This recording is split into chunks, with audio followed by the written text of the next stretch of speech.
Bonjour, c'est Christophe. Petite question aux Turcs francophones, aux personnes qui sont en Turquie, et notamment aussi à Stéphane Blé, le pianiste de haut niveau qui est français, qui est réfugié en Turquie, poussé par les réseaux, on va dire, maçonniques et de la communauté de Lumière.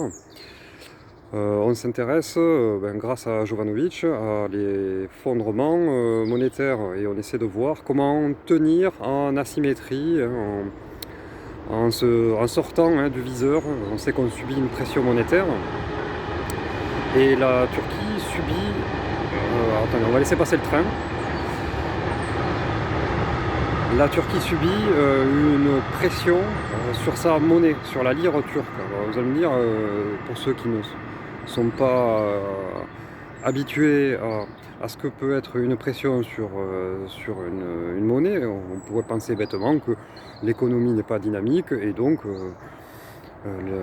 la lire s'effondre. C'est plus compliqué que ça. Il y a un mécanisme de vente à découvert qui existe et qui permet d'exercer une pression vendeuse sur une monnaie. C'est un outil qui est utilisé par les spécialistes, par les traders, mais ça devient un outil redoutable, voire destructeur, quand on a une planche à billets illimitée, c'est-à-dire que l'on a autant d'argent que l'on veut. Or, les Américains, les mondialistes américains, ont derrière eux la planche à billets et peuvent exercer sur la lire turque, via les marchés du forex, ce marché des devises, une pression colossale sur la lire. Voilà, c'était une petite parabole, mais une petite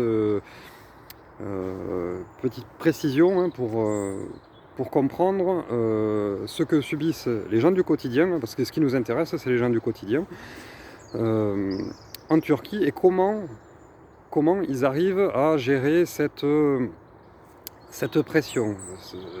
Pour faire simple, aujourd'hui vous avez 10 lires dans votre porte-monnaie, et demain, le billet, enfin, je ne sais pas quel est le billet, mais vous n'avez plus que 9.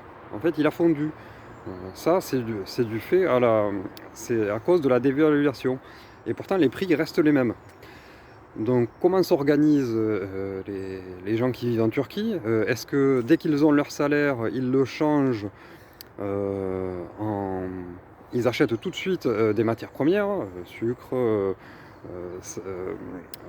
voilà, des ressources alimentaires de base?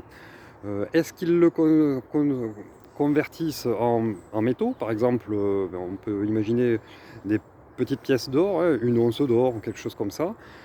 Même s'il y a des taxes, alors je ne sais pas quelles elles sont, mais peut-être que c'est plus intéressant, sachant qu'il y a une pression haussière sur l'or, ça permettrait de compenser. Alors, est-ce qu'ils achètent autre chose? Comment s'organisent-ils? Stéphane, si tu as une réponse à cela, parce que tu le vois, tu es réfugié en Turquie, tu vois comment ça se passe, on sait que tu es quand même près des gens du quotidien, et donc tu as peut-être une idée. Et s'il y a des Turcs francophones ou des Français en Turquie, qu'est-ce que vous voyez, vous, là-bas? Parce que ici, sur le sol français, on s'attend à une dévaluation de l'euro. Alors, les abonnés, ils aimeraient peut-être savoir comment s'organiser.